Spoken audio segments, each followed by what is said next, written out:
termina. Apartai-vos de mim, o Senhor já ouviu a voz do meu pranto falou e Deus ouviu. Olha que tremendo, o Senhor, versículo 9, já ouviu a minha súplica. Deixa eu falar uma coisa para você aqui, ó. Nunca mais se esqueça do que eu vou colocar para você essa manhã. O nosso Deus não recebe ordens, Ele aceita súplicas. Deus não recebe ordens, Ele aceita súplicas. Quando você encontrar alguém que, não, você tem que dar ordem para Deus, sai de perto, irmão, deixa ele sozinho. Sai de perto, que isso pega, isso é contagioso. Sai de perto, é doença espiritual letal. Agora, quando você entende gente que está suplicando, chega junto. Quanto mais súplicas juntos, mais elas conseguem criar um clima tremendo e chegar aos ouvidos de Deus, porque foi assim que ele escutou o clamor de Israel lá no Egito. O povo clamava e Deus ouviu o clamor e desceu. Deus gosta de súplica, mas não recebe ordem, porque Ele ainda abate o exaltado, mas dá a sua graça aos humildes. Meus irmãos, graça e paz, amém? Por gentileza, abra a sua Bíblia no Salmo de número 6. Meia dúzia, Salmo de número 6, é o texto que nós vamos refletir nessa manhã gloriosa, que Deus já tem falado tanto aos nossos corações aqui hoje, tem sido tremendo. Eu gosto muito de chegar cedo nos cultos, participar dos cultos com os irmãos, porque a gente perde muito quando não vem, só vem como profissional para pregar e ir embora, não. É bom demais chegar cedo, participar com os irmãos, compreender o que Deus está movendo dentro da igreja. E desde que cheguei aqui, na parte dos louvores, na oração com o pastor Jean, Deus tem falado tremendamente ao meu coração e endossado, de certo modo, aquilo que eu vou dizer hoje. Aliás, é por isso que eu gosto de chegar cedo, pastor. Nunca deu errado. Todas as vezes que tem uma palavra no meu coração, no decorrer do culto, Deus a confirma. E é isso que Deus tem para nós aqui essa manhã. Amém, irmãos? Vou pedir um favor aos irmãos. Nós vamos ler o texto. Aí quando a gente terminar de ler o texto, você não vai fechar a sua Bíblia. Amém, irmãos? É o Salmo 6, nós vamos fazer um mergulho nesse texto aqui. Eu quero muito louvar a Deus pela sua vida. Mais uma vez agradecer ao meu amigo, pastor Jean. Obrigado mais uma vez, pastor missionário Rosiane. Deus abençoe. É uma honra estar com vocês aqui mais uma vez. Porque é importante demais que a gente crie laços, irmãos, que a gente crie vínculos, que a gente seja uma igreja de família, de gente que se ama e se acompanha pelo nome. Aliás, antes de entrar no texto aqui, eu vou abrir um parênteses aqui para dizer uma coisa a esta igreja. Vocês têm uma coisa rara aqui, irmãos. Vocês têm uma coisa rara. Vocês têm um pastor que ainda tem um coração de Deus. Não esperem perder esse homem para agradecer a Deus pelo que ele é. Todas as vezes que eu venho aqui, a minha crença no ministério pastoral se fortalece um pouco. E olha que eu já cheguei aqui com a crença quase abaixo de zero. Porque o pastor Jean é um homem com coração de Deus. Isso é difícil de achar, irmãos. Tem muita igreja nesse Brasil que está passando por uma crise seríssima de púlpito. De vez em quando explode um problema aqui, um escândalo lá, um lixo guardado aqui e outras coisas. E vocês ainda têm um homem que anda entre as pessoas, que abraça as crianças da igreja, que ora pelos irmãos. Vocês ainda têm um pastor que chora. Tem noção da grandeza disso? Hoje no Brasil a gente tem pastor que faz rir, mas não faz chorar.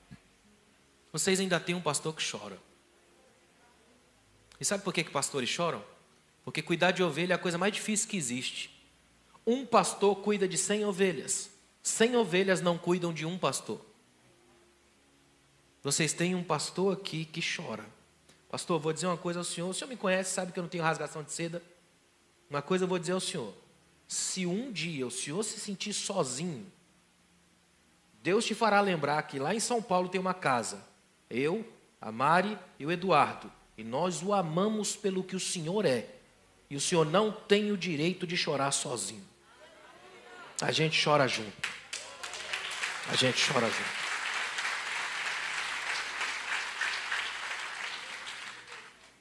Salmo de número 6. Acharam? Prestem bem atenção nesse texto. Primeiro, ele é uma oração. Mas como é um salmo, é uma oração cantada. Se você olhar em cima, provavelmente tem um termo hebraico seminite. Esse termo significa oitava ou oito, era um terço, um salmo feito para ser cantado numa oitava abaixo, bem grave, aquela coisa baixa, tom de angustiante, muito parecido com os spirituals negros, que ao longo da história da igreja os escravos cantavam, e eles sempre tocavam nas teclas pretas do piano. Era sempre a coisa mais grave, mais baixa. Isso aqui não é música de festa, é música de velório. Não é música para levantar a mão e gritar, é música para baixar, botar a mão no peito e chorar. Essa aqui é uma música / oração para todo aquele que já passou pelo dia da dor. E hoje aqui eu sei que tem alguém aqui dentro, talvez muitos, que vão se encaixar direitinho no que a gente vai falar aqui hoje. Aí eu peço licença mais uma vez a vocês para transformar essa manhã numa espécie de grande terapia divina, um divã de Deus, onde o Espírito de Deus vai mexer nas coisas mais profundas da nossa alma, e isso dói, mas sara. Você crê nisso? Vamos lá, Salmo de número 6, ele começa assim, ó: Senhor, não me repreendas na tua ira, nem me castigues no teu furor. Senhor, tem compaixão de mim, porque eu sou fraco. Cura-me, Senhor, porque os meus ossos estão abalados. Meu ser está muito perturbado. Mas tu, Senhor, até quando? Volta-te, Senhor, e livra-me. Salva-me por tua misericórdia. Agora, olha esse verso. Pois na morte não há lembrança de ti. Olha a pergunta de Davi. Na sepultura, quem te dará louvor? Estou cansado do meu gemido. Toda noite faço nadar em lágrimas a minha cama e inundo com elas o meu leito. Meus olhos estão consumidos pela mágoa, enfraquecidos por causa de todos os meus inimigos. Apartai-vos de mim, todos vós que praticais a maldade, porque o Senhor já ouviu a voz do meu pranto. O Senhor já ouviu a minha súplica, o Senhor acolheu a minha oração. Todos os meus inimigos serão envergonhados e muito perturbados. Abruptamente, eles se retirarão de vergonha. Amém. Só Davi podia escrever isso. Só Davi. Porque Davi teve um nível de relacionamento com Deus muito diferente daquilo que a gente supõe ser o relacionamento correto com Deus. Davi é um homem de altos e baixos violentos. Ele consegue ir no topo do céu e descer aos mais baixos níveis do inferno. E ele consegue fazer isso cantando. Está aí um negócio difícil. Davi é um indivíduo que passa a vida em crise, em momentos de angústia, na própria casa, na relação que tem com a família.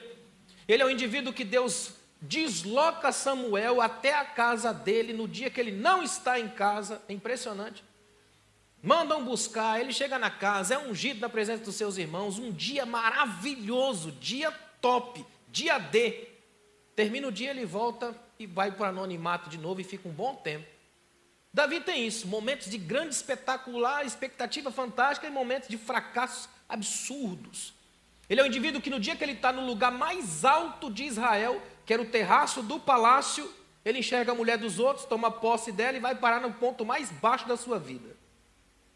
Davi tem essas coisas, porque Davi tinha uma coisa que Deus ama. Davi sempre levou Deus a sério do jeito que Deus é. Se Deus fala com ele na festa, ele dança. Se Deus fala com ele na crise, ele reclama. Se Deus não fala, ele pede. Onde é que o Senhor está?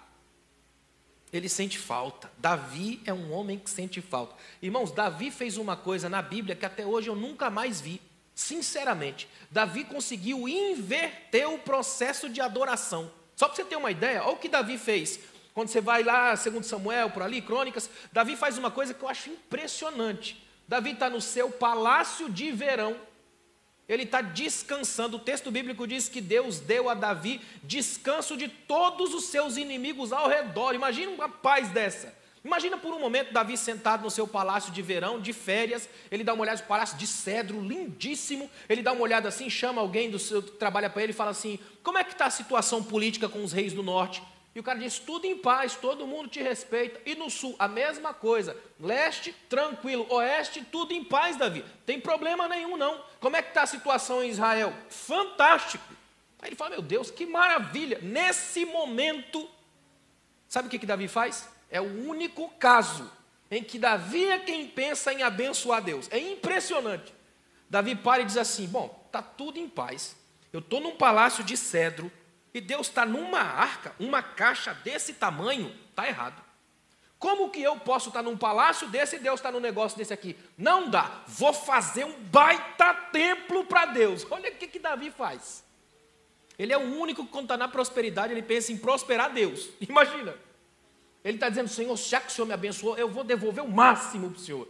É tão fantástico que Natan, que é o profeta que está sempre com Davi, olha para ele e já diz assim, ó, faz o que está no teu coração, é tremendo. Aí levanta, vai para casa. Quando chega em casa, Deus chama Natan e fala, Natan, fala para o meu servo Davi assim, ó, alguma vez eu te pedi alguma coisa?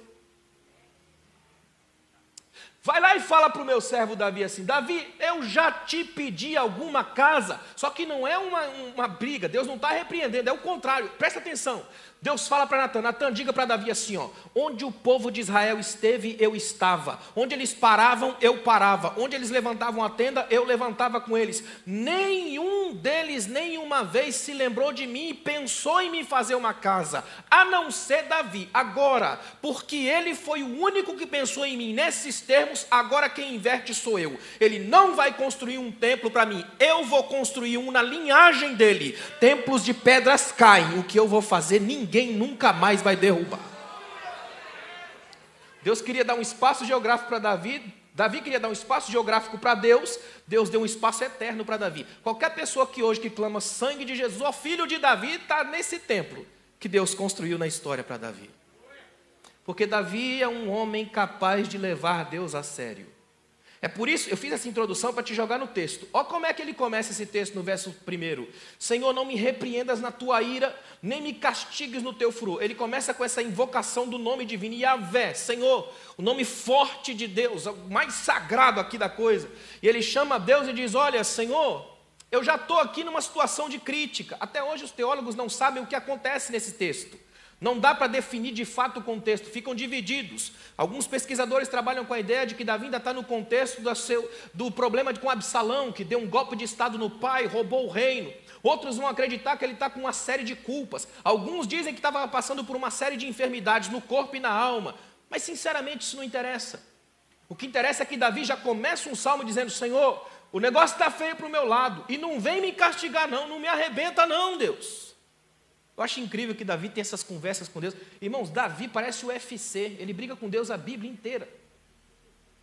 Teve um escritor antigo que disse, toda vez que você brigar com Deus, prepare-se, você vai perder, mas vão ser as derrotas mais lindas da sua vida. Você vai descobrir que Deus bate, mas bate com uma graça tão tremenda, que você fica todo machucado e diz, Senhor, faz de novo. Davi, Senhor, não me arrependo, Senhor, olha, não faz isso não, Deus. Não me castigues no teu furor. Agora, olha que interessante, presta atenção. Um dia Deus chega para Davi e fala, Davi, estou pensando o que eu vou fazer contigo. Escolhe, você quer cair na minha mão ou na dos homens? Ele, na tua. Davi está dizendo assim, Senhor, eu gosto dessa nossa relação turbulenta. O que eu não consigo é ficar sem o Senhor. É por isso que ele vai chegar no dia que ele peca, ele vai dizer, Senhor, não retires de mim o teu Espírito Santo, devolve a alegria da tua salvação, não me lance fora da tua presença. Olha o que ele está dizendo, Senhor, ainda que irado comigo, deixa eu ficar perto do Senhor. Ainda que esteja difícil, eu quero ficar do teu lado, porque eu sei que essa fúria tua nunca vem fora da tua graça. Dá uma olhada no versículo 2, ele começa assim, Senhor, tem compaixão de mim. Essa frase é tão espetacular que lá, milênios depois, a mulher Ciro Fenícia vem no meio da rua usando essa frase. Jesus, filho de Davi, tem compaixão de mim. Imagina Deus ouvindo um déjà vu histórico.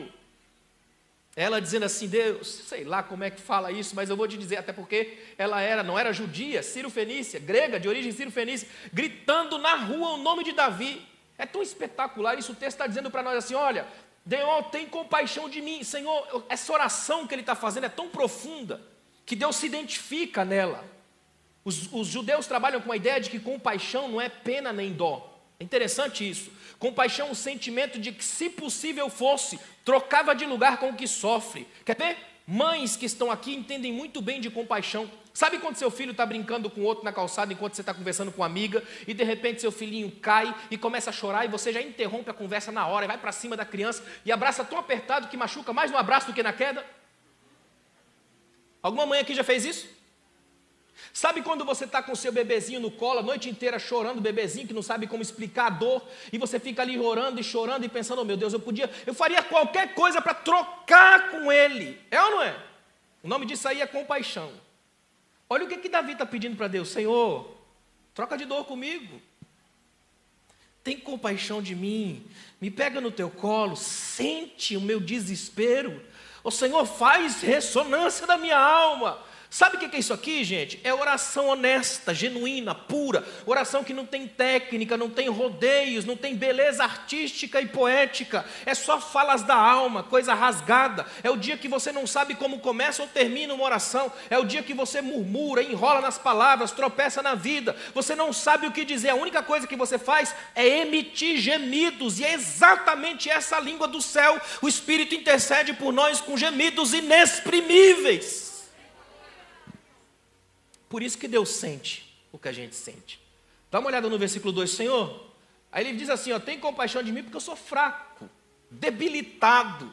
Interessante que a ideia aqui é a seguinte: Senhor, eu sei que as minhas forças têm limites, a sua não. Eu sei que eu sou complicado, que para mim é difícil, que eu até imagino, mas eu não consigo. Que eu consigo até determinar, mas eu não consigo transformar isso em realidade. Que às vezes eu acho que a minha força é maior do que de fato ela é, que às vezes eu penso que eu oro melhor do que todo mundo, canto mais do que todo mundo, conheço mais a Bíblia, só que eu sei que não são verdades, porque quando eu deito, a cama dele vai aparecer já, quando eu deito, Senhor, eu sei que só sobra eu, mais ninguém. Eu sei que o Senhor olha daí de cima e não me vê de terno e gravata, o Senhor me vê nu, fragilizado e exposto. Eu sei que é assim que o Senhor me enxerga, porque é assim que o Senhor vai parar na cruz. Exposto, fragilizado para todo mundo.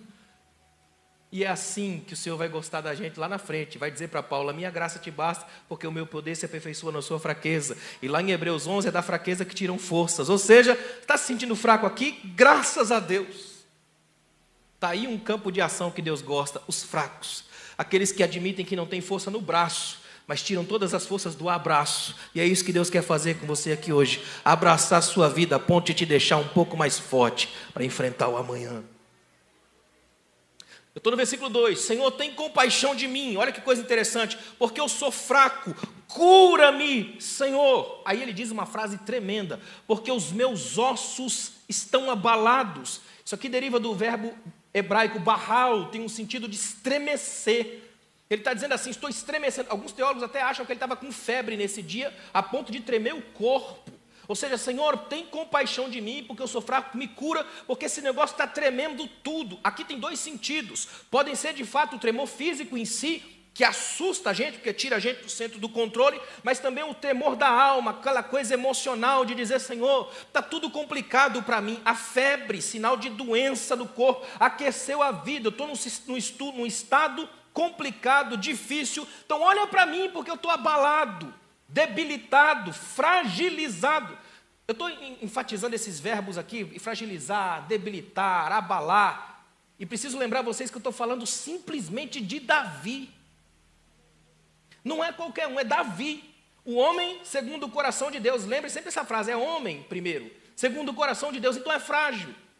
Eu estou dizendo isso porque eu tenho colocado como uma coisa no meu coração batalhar nas igrejas que eu puder ir ou ministrar, para lembrar aos irmãos que ninguém aqui é super, que ninguém aqui é perfeito, que ninguém aqui é super santo, que ninguém aqui é blindado. Não existe blindagem gospel. É frase da moda, e como frase da moda vende, e como o crente compra, então compra esses negócios aí. Mas lembre-se de uma coisa: se ele não blindou Davi, nem Paulo vai blindar você. Por quê, irmão? Ou você tem uma coisa que nem Davi nem Paulo tinham, o que é meio difícil, ou você está em outra fé. Quanta gente pensa: não, eu sou blindado, em mim o espírito do inferno, sei lá o que, não atinge. Atinge. Aliás, já atingiu, e atingiu pela via da arrogância e da soberba, a mais letal das armas do inferno. Toda vez que você bate no peito e diz, eu sou, tem um negócio perigoso aí. Agora, quando você bate no peito e diz assim, Senhor, eu nem podia chegar aqui, começou a entrar na estrada dos debilitados, e essa estrada, Deus caminha perto. Olha o versículo 3. Meu ser, aqui é ontológico, a identidade completa, lá dentro, a intimidade, toda a formação do meu emocional, todo o psiquismo, meu ser está muito perturbado. Olha que interessante, nessa tradução que está no telão aí, a minha alma está profundamente perturbada. Olha que interessante, ó, muito perturbado. Aí ele para e diz, e tu, Senhor, até quando? É tipo assim, Deus, eu sei, eu acho que é tremendo isso de Davi, o conhecimento que ele tem de Deus. Ele está dizendo, Senhor, eu sei como o Senhor é, sei que o Senhor me vê por dentro, até porque no Salmo 51, verso 6, ele diz, o Senhor conhece a verdade do íntimo. Então Davi sabe que Deus não se guia por aparências. Se tem alguém na Bíblia que conhece Deus, é Davi. Aí Davi chega e fala, Senhor, eu estou quebrado, fragilizado, debilitado, arrebentado, minha alma detonada, o meu ser inteiro fragilizado, e o Senhor até quando? Não vai fazer nada, Deus? Vou pedir licença mais uma vez para te escandalizar aqui essa manhã. Olha o que ele está dizendo para Deus, Senhor, e aí? Vai ficar o Senhor aí de braço cruzado e eu aqui arrebentado? Essa coisa está errada, Senhor. O Senhor é forte demais, pode me ajudar com um olhar, e eu estou aqui sozinho, rodeado pelo caos, e o caos não se conteve lá fora, entrou para dentro. É no meu ser, Senhor, a batalha está aqui dentro. Por fora alguém pode me ajudar, mas aqui dentro só o Senhor não vai fazer nada. Até quando? O Senhor não vai se mover? Você sabia que tem crente que não consegue fazer esse tipo de oração ainda, não é liberto para isso? Tem crente que acha que oração para Deus, aquelas que Deus, entre aspas, resolve. Uma vez eu estava na livraria com um pastor, aí tinha a capa do livro, faça a oração que Deus ouve. Eu pensei, qual é a oração que ele não ouve? Aí a gente acha que orar para Deus é fazer aquela coisa rebuscada, mudar de voz, impostar, falar palavras que nunca usou na vida. Ó, eterno Senhor, não sei o que lá, Espírito. E vai, inventa, dá uma volta e tal. E termina no final da oração com a sensação absurda do vazio.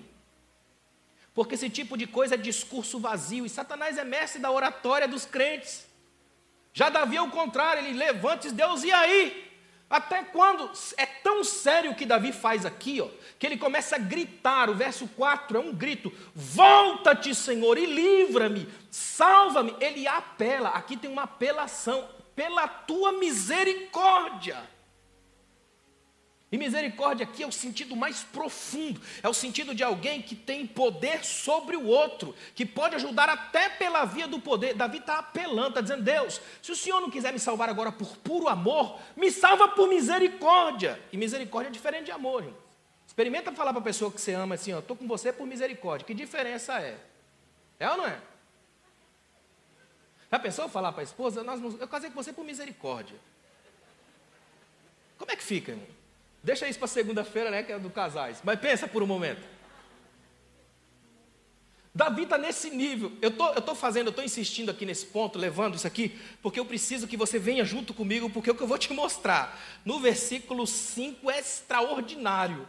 Mas olha o que Davi está dizendo, Senhor, vem para cá, me ajuda, volta, sai daí, se mexe, levanta, fala comigo. Davi tem umas coisas com Deus, ele fala, Deus, o Senhor parece um soldado alegre de vinho. Imagina. Olha o que Davi está dizendo para Deus, porque a espiritualidade judaica ela é muito sensorial, ela é muito das paixões, é diferente da grega. Um grego jamais diria isso aqui para os deuses dele, nunca. Mas a espiritualidade judaica é mais corpo, ela é mais sentimento, ela é mais paixão. E ele está aqui, ó, levando a paixão ao extremo. É uma oração rasgada, é uma oração de guerra, é uma oração daquela que não dá tempo de rebuscar. Isso aqui não é oração de culto de domingo, é oração de madrugada de terça-feira com dor de dente. É essa daqui, ó. Você já fez uma oração com dor de dente? Já fez oração com dor de cabeça, de enxaqueca, daquela que você quer tudo escuro? Você já fez uma oração quando você está na fila do hospital e não tem nenhuma notícia e não aparece nenhum ser vivo para te dar notícia? Você já fez alguma oração quando você não sabe nem o que falar e aí você fica parado assim, escutando um terrível silêncio e tudo que você escuta é o ponteiro dos segundos do relógio que parece que leva uma eternidade para dar uma volta? Porque se você nunca passou por isso, eu estou falando para robôs. É que a gente se esconde, irmão. A gente se esconde. Aí Davi chega num nível que ele não aguenta mais, aí ele apela para apelar. Dá uma olhada no verso 6, verso 5.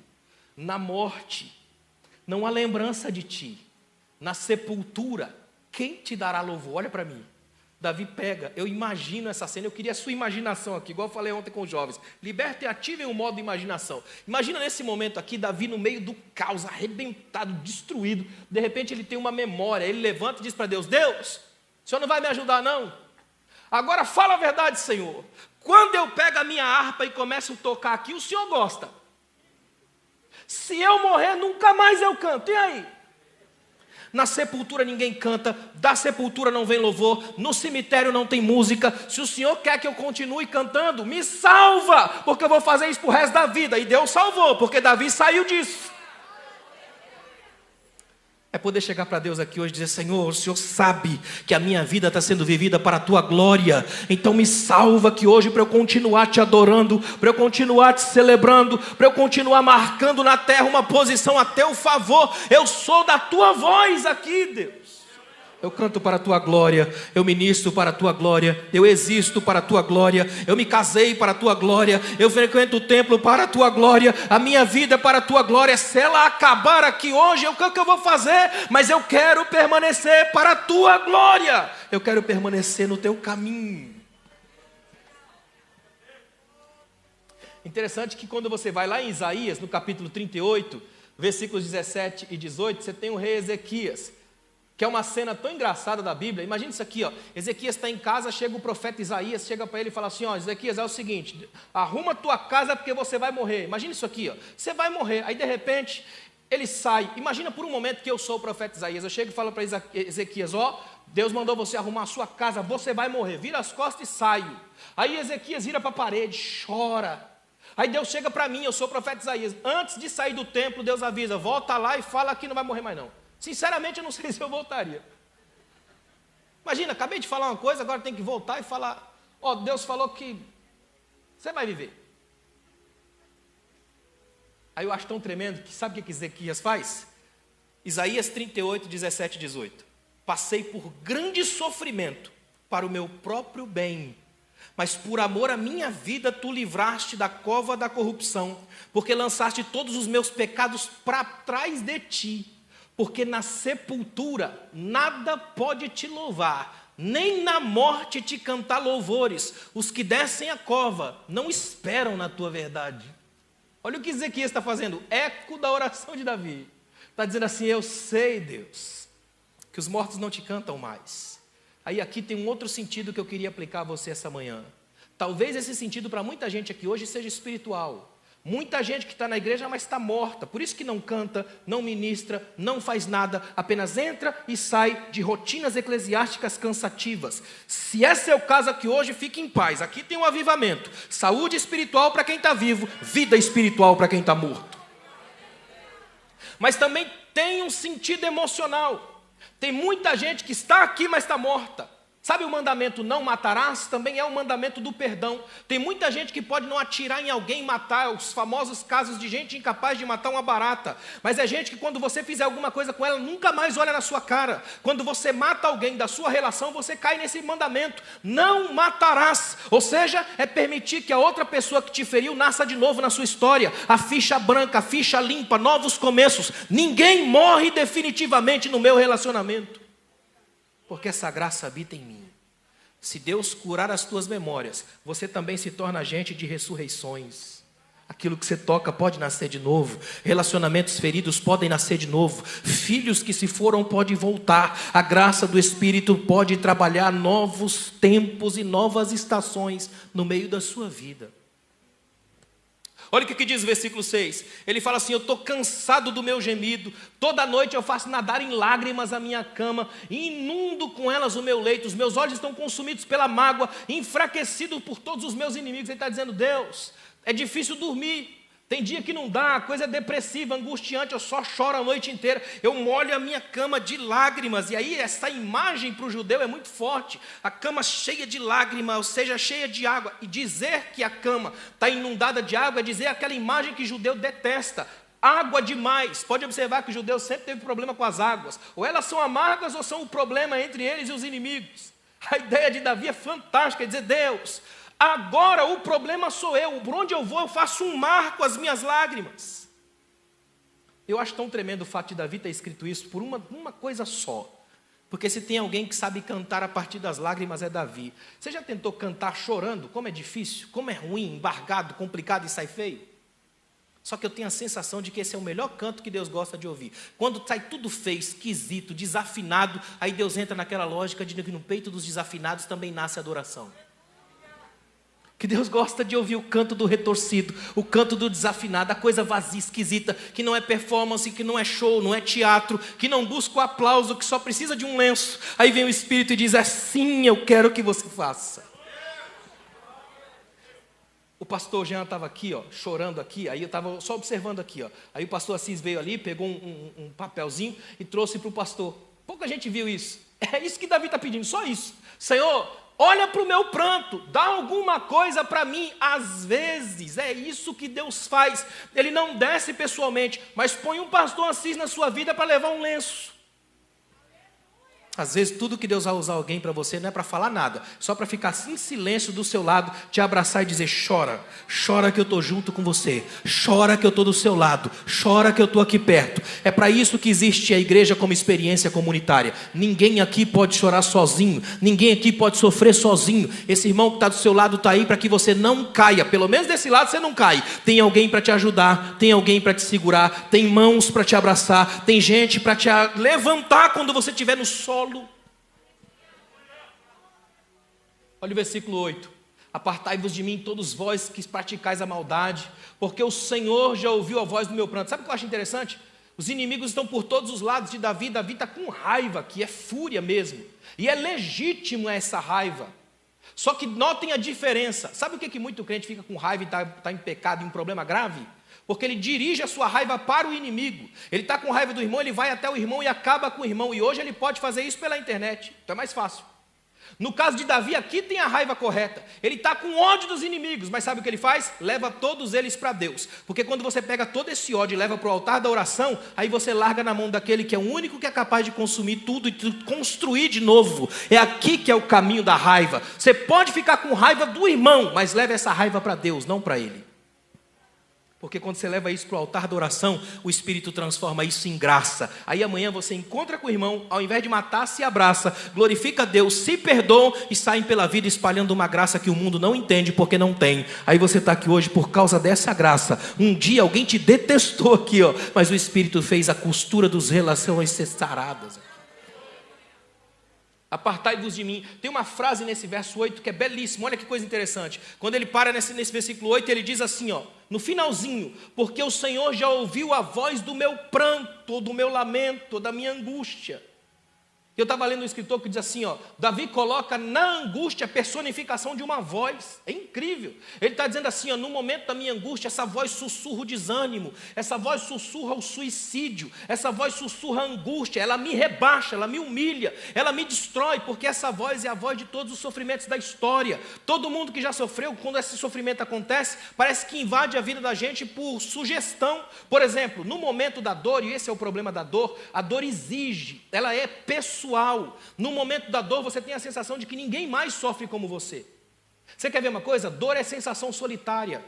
Por exemplo, tudo que a gente está fazendo aqui agora é compartilhar. A gente está compartilhando esse espaço, está compartilhando o ouvido, as sinapses neurais para compreender aquilo que eu falo. Você está compreendendo, está compartilhando. Tudo aqui é compartilhar. Mas se alguém aqui agora tiver com uma dor, está sozinho.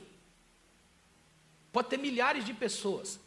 Alguém pode rolar de dor na cama do seu lado, que você pode, no máximo, falar assim, mas está doendo tanto assim? É porque não é com você, não é? Dor é sensação solitária. Agora, Deus é tão tremendo, que Ele arrancou de nós, do nosso corpo, a memória física da dor. Você já pensou se Deus deixasse a memória física da dor? Já pensou se você falasse assim, ó, no dia que eu tive o meu bebê, eu tive a dor de parto, foi assim, imagina. Se você pudesse sentir de novo no corpo a sensação da dor do parto. Nenhuma irmã aqui diz amém, é ou não é? Não dá.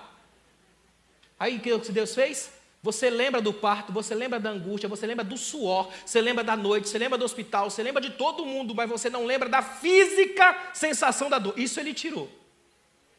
É já ele deixando bem claro que essa dor tem limite e controle. Está na mão dele. Porque tem uma promessa no Apocalipse que um dia ele, pessoal, enxugará dos nossos olhos toda lágrima. Já não haverá morte, nem pranto, nem dor. Porque as coisas se passaram. É o Deus que trabalha essa perspectiva do arrancar. Aí vem aqui e coloca a ideia do pranto. O pastor falou dos meus livros aqui. Eu tenho 22 livros lançados. Quando eu lancei o meu livro que de fato saiu, que é o carro-chefe da editora, que me tornou um escritor de fato, é o Quando a Vida Dói. Foi um livro complicadíssimo, porque se tem alguém que sabe falar de dor, sou eu, porque eu passei dor a vida inteira. Aí eu peguei esse quando a vida dói, não se doer. Notem bem isso, eu trabalhei demais nesse tema. Se doer, pode ser que sim, pode ser que não, mas quando é uma questão de tempo. Se na sua vida não doeu ainda, se prepare, porque vai doer, melhor comprar antes, né? Quando a vida dói. Comecei a fazer uma série de reflexões bíblicas para tratar dores da alma. Porque tem muita gente que não faz ideia de que o que atraz ao culto são dores latejantes da alma. Muita gente guarda isso, encobre, recalca, deixa para o canto, finge que esquece, tenta trabalhar por sugestionamentos, faz que não é consigo, só que uma hora volta, ninguém guarda lixo tanto tempo até que ele comece a feder.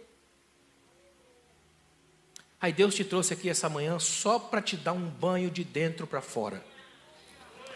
Deus quer curar aqui hoje memórias amargas. Deus quer curar aqui hoje traumas antigos do passado. E a cura acontece pelo processo da palavra. E isso vai se aliar depois com as suas terapias, com a sua prática da vida. Porque a palavra começa a fazer o exercício de limpar, de arrancar do quarto fechado, de secar a cama molhada de lágrimas. Olha como é que Davi termina. Apartai-vos de mim, o Senhor já ouviu a voz do meu pranto falou e Deus ouviu. Olha que tremendo, o Senhor, versículo 9, já ouviu a minha súplica. Deixa eu falar uma coisa para você aqui, ó. Nunca mais se esqueça do que eu vou colocar para você essa manhã. O nosso Deus não recebe ordens, Ele aceita súplicas. Deus não recebe ordens, Ele aceita súplicas. Quando você encontrar alguém que, não, você tem que dar ordem para Deus, sai de perto, irmão, deixa ele sozinho. Sai de perto, que isso pega, isso é contagioso. Sai de perto, é doença espiritual letal. Agora, quando você entende gente que está suplicando, chega junto. Quanto mais súplicas juntos, mais elas conseguem criar um clima tremendo e chegar aos ouvidos de Deus, porque foi assim que ele escutou o clamor de Israel lá no Egito. O povo clamava e Deus ouviu o clamor e desceu. Deus gosta de súplica, mas não recebe ordem, porque ele ainda abate o exaltado, mas dá a sua graça aos humildes. O Senhor já ouviu a minha súplica, o Senhor acolheu. Irmãos, que texto espetacular, e essa é a ideia no hebraico, acolheu a minha oração. Sabe o que é incrível? Olhe para mim, o texto não diz, o Senhor respondeu a minha oração. Às vezes Deus não responde, porque o que a gente pede não é o que Ele quer dar, não funciona dentro do processo dEle. Mas Ele acolhe, acolher é abraçar, é chegar perto. Olha o que Davi está dizendo. O Senhor escutou uma voz esquisita vindo do meu pranto. Aí o Senhor pegou a minha oração, dissecou da voz do pranto e acolheu a minha oração. Sabe o que é isso? Eu guardo essa tua oração aqui, ajeito ela, vou tomar conta, analisar, avaliar. Enquanto isso você vai vivendo. Lá na frente na história vai chegar um dia em que você vai dizer, eu sei em quem tenho crido. Ele acolheu minhas palavras lá atrás, guardou no coração e devolveu em vida na história. Aí ele termina assim, ó: todos os meus inimigos serão envergonhados e muito perturbados. Abruptamente eles se retirarão de vergonha. Olha o que ele está dizendo, Senhor, vai chegar um dia que o Senhor vai tratar com eles. Notem que ele não está dizendo assim, eu vou fazer isso, eu vou vingar dos meus inimigos, ou Deus vai abater todo mundo. Não, ele está dizendo, Senhor, vai ter um momento deles, e esse momento eu entrego nas tuas mãos, porque nesse exato momento tudo que eu quero é a tua presença. Ou seja, olha que tremendo, ele começa chamando o Senhor, começa conversando com Deus, de repente aqui ele já está mais perto, a coisa começa a se aproximar, e essa é a grande sacada de Deus na dor. É pela dor que ele vai aproximando a gente. Isso não é um masoquismo, você não procura essa dor, ela te acha, mas você vai encontrando com Deus no processo, e chega um dado momento onde você vai dizer assim, agora eu sei em quem tenho crido, porque os meus olhos te veem. A dinâmica de Jó, eu ouvia falar uma teologia toda pronta, mas agora eu te enxergo. E sabe como é que eu vi? Quando os olhos doeram, quando eu fechei para chorar, aí o Senhor apareceu e me viu. Eu queria que essa manhã você saísse daqui agradecendo a Deus por cada dor que você já passou na vida. É motivo para você dizer: Senhor, obrigado, porque nesse processo todo eu me transformei naquilo que o Senhor queria que eu fosse. Cuidado, gente, com gente que fica o tempo todo alardeando vitória. Eu tenho a sensação que a igreja brasileira inventou um outro Deus e adora ele, o Deus da vitória. Tem até culto da vitória. É um Deus que entrou no meio do panteão evangélico. A gente ainda canta, é só vitória. Quem falou isso? Quando Jesus falou para os discípulos, ele falou assim: no mundo tereis... É no plural, já percebeu isso? Aflições, cabe tanta coisa aí dentro. No mundo tereis aflições, mas, e esse mais de Deus é tão importante, esse mais de Deus é salvação, mas, tem de bom ânimo. Sabe o que está falando com ânimo? A palavra desânimo vem do latim des, não, ânima, alma, sem alma. O desanimado é alguém sem alma. É igual desastre, desastrum, sem estrelas, é tudo esquisito. Agora olha que tremendo, quando está com ânimo, é entusiasmo, do grego enteos, dentro de Deus. O desanimado perdeu a alma, o entusiasmado, Deus mora nele. É Deus dizendo: eu quero que você saiba que eu vou mergulhar para dentro de você e eu vou mudar a história da sua vida. Eu vou mergulhar dentro de você. Eu vou mudar a história da sua vida. Eu sei que Deus está falando com alguém aqui hoje. O Espírito de Deus quer mudar a história da sua vida. E Ele vai começar fazendo isso pela sua visão, para você enxergar novas perspectivas do que Deus está fazendo com você. Se você crê nisso, fica de pé, por favor. Eu quero orar com você. E eu sei que o Espírito de Deus tem muita coisa a falar ao seu coração. O meu limite é o canal auditivo, minha voz só vai até aí, mas ele que não tem os meus limites, ele penetra juntas e medulas, ele entra na base do coração e ele ministra a você vida aqui essa manhã. Deus está ministrando vida para o seu casamento, Deus está ministrando vida para os sonhos ministeriais que porventura possam ter sido destruídos. Deus está ministrando vida para gente que pensa: será? Eu não aguento mais, já foi, não dá mais. Aí você pode hoje chegar e falar: Deus, na sepultura não tem cântico, não tem momento de louvor no cemitério, mas eu quero que o Senhor vá lá na minha casa, porque na mesa da minha casa vai ter festa. Como diz o Salmo 118, na casa do júbilo tem festa, tem morada, tem música, tem louvor. Eu acredito que quando se trata de dor, Deus está falando com todo mundo, amém? Então eu nem vou te chamar à frente, eu vou pedir só para você colocar a mão no coração, porque Deus está falando com todo mundo aqui hoje. Deus está falando até com aquele que diz assim: está tudo tranquilo aqui hoje. Ele está falando para você: eu sei, mas firme as suas bases, porque ventos costumam soprar. E hoje o Espírito de Deus te trouxe aqui para fortalecer a sua alma. Para aquele ou aquela que está aqui hoje destruído, juntando os cacos, o Espírito de Deus está dizendo aqui: trouxe você aqui hoje para te colocar no colo, para te dar um abraço, para fortalecer a tua fé, para lembrar a você o que eu tenho te falado desde o ventre da sua mãe, que eu te amo, que eu te chamei, que eu te escolhi, que eu gosto quando você canta, que eu coloco palavras no teu coração para ministrar, que sou eu quem leva as pessoas até você. Deus está falando para você aqui hoje: sou eu quem conhece as tuas dores, cada ai, cada gemido da sua vida, cada coisa que apertou a sua história, cada vez que você tropeçou e caiu, eu estava lá. Eu estou no teu quarto fechado quando ninguém te ouve. Eu estou nas madrugadas que você chora escondida, sufocando o choro no travesseiro para não acordar o marido. Eu estou lá. Eu estou no seu escritório quando você fica caladinho, não quer nada, e falando em silêncio. Eu também estou no banheiro da sua casa quando você chora enquanto toma banho. Eu estou com você no caminho da igreja. Eu estava lá quando você desistiu, quando você disse: não quero mais saber, Deus, não vou mais, acabou, para mim já deu. Eu estava lá. E olha que bênção, eu estou aqui. Sinta-se abraçado por Deus aqui essa manhã. Sinta o seu coração queimar pelo abraço que o Espírito Santo vai dar em você agora. Ele está falando ao seu ouvido assim: você é a filha amada do Pai. Você é filho amado do Pai. E não existe nada que possa tirar o amor que eu sinto por você. Nada pode diminuir o amor que eu sinto por você. Nenhuma das palavras que foram ditas na sua família contra você podem ficar de pé aqui hoje, porque eu sou o Deus que protege o teu coração. Oh Espírito Santo, A casa é tua, Senhor. Eu quero te apresentar aqui agora, Pai, essa mulher que está aqui hoje, só o pó. Que ela veio só pela tua graça. Que ela nem sabia qual culto iria frequentar aqui hoje. Ela veio, Pai. E o teu Espírito agora a abraça.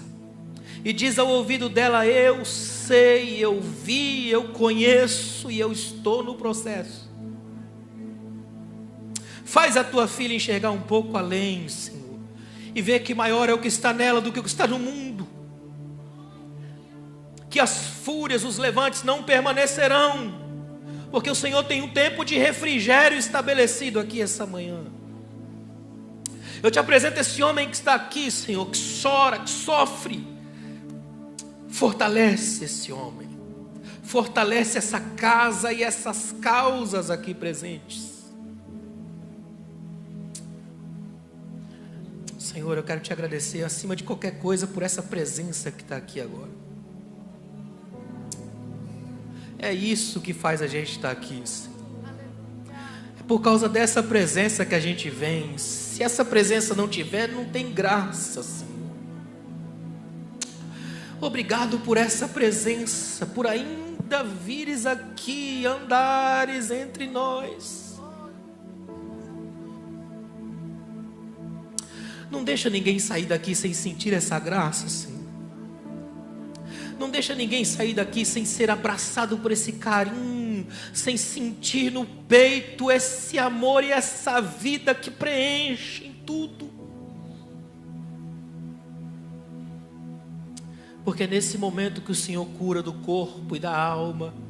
É nesse momento que o Senhor põe de pé. É nesse momento que o Senhor abate exaltados. Que o Senhor desarma as malignidades caladas, os ódios secretos. É nesse momento que o Senhor corta a rebelião na raiz. É nesse momento que o Senhor separa aqueles que acham que vão tumultuar, mas não vão. É nesse momento que o Senhor limpa o engano do olhar e faz os teus filhos entenderem que aqui ainda tem palavra, aqui ainda tem Bíblia, aqui ainda tem verdade, Pai. Ainda dá para ficar aqui.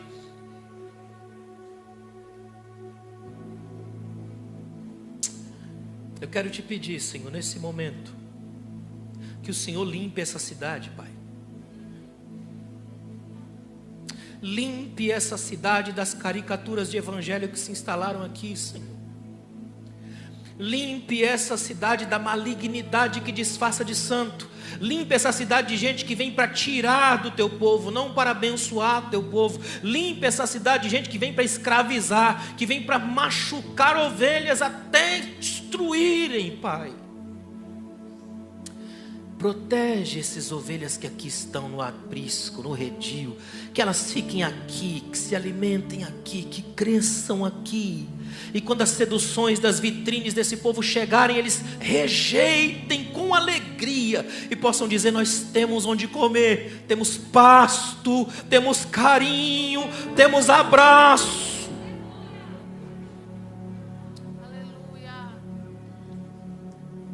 É na autoridade do teu Espírito, Pai, que eu ordeno em nome de Jesus hoje que esses inimigos do reino desapareçam daqui. Que saiam, como diz o texto. Agora eu entendo o porquê desse texto. No final, eles sairão envergonhados. Que a tua palavra seja estabelecida aqui. Assim diz o Senhor.